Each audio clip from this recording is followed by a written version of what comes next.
everyone, so today I want to give you a couple of top tips and treatment and conditioning of flowers using lilies today. But these are no ordinary lily. These are what's known as the rose lily, or some people call them a double lily. Now to be honest, there's more than double lilies in it. So with all flowers, remove the plastic, okay? The plastic allows, by removing the plastic, you allow the ethylene gas to escape. So ethylene gas is a ripening gas, a maturing gas, and sometimes it can make your flowers get old faster or mature faster. So by removing the plastic, you allow the ethylene gas to escape and your flowers are definitely going to last longer.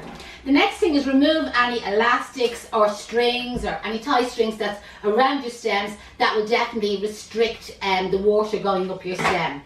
Invest in a stem stripper because your hands will be in bits removing leaves off flower stems, especially when you're doing a lot of them commercially. And these stem strippers are available for sale on our website, flowerschoolisland.com. So with each individual flower, now remember these are very badly dehydrated. They've only arrived in direct from Holland, okay? So remove the leaf, you know that way, and remove the leaf that will be below the water line. And you can see how easy it is. It just literally strips down through them. Have your bin there beside you. Allow all your leaves to go down into the bin. This is where the old way was you were doing that. Your hands, as I said, you know that way, if anybody hasn't got a stem stripper, go back to using the hand. But this is just brilliant. Like if you're doing hundreds of stems in a flower shop, you can imagine your hands at the end of the day. So go along, remove any of the leaf below the water line. The least amount of handling on the flowers as possible because, as I've said, they're dehydrated. These are gasping for a drink at this stage. The next thing I would say to you is have your container ready and maybe add some flower food into the water. So I'm going to add in 2 sachets of flower food, because we just have over 2 litres of water there. So we're just going to cut the tops off and add the flower food to our water. So our buckets or vases, containers, glass vases, we have sterilised them with the blue domestic bleach. I've left some chemicals there kind of beside us. So now what I'm going to do is take about 2 or 3 inches off the end of the flowers on a slant. You can do these individually or you can do them in 2s or 3s.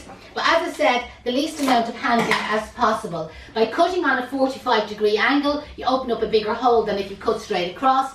And then what you can do is you add your flowers then to your water. So allow them to have their first drink. I would recommend a minimum of 4 hours. But in this case, where these flowers have come direct from Holland, I would say at least 8 to 12 hours before you actually start working with them. And that will allow the flowers to burst. Like in a couple of hours time, even within an hour or so, the difference to them flowers will be amazing.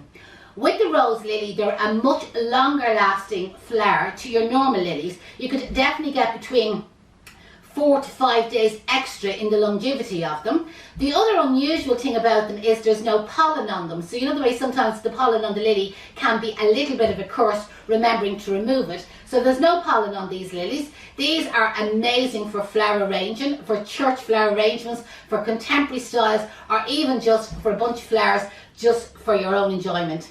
I hope you enjoyed that. I hope you picked up a couple of little short tips there. If you have any comments, place them in the comments below. I will get back to everybody. If you're watching this on YouTube, we'd love a thumbs up. And if you're watching on Facebook or social media, I'd really appreciate a quick share. Remember to join us most Fridays at 11 o'clock for our live classes. And also subscribe to our YouTube channel, Kay's Flower School. Thanks for joining it. My name is Janette and I'm from Kay's Flower School.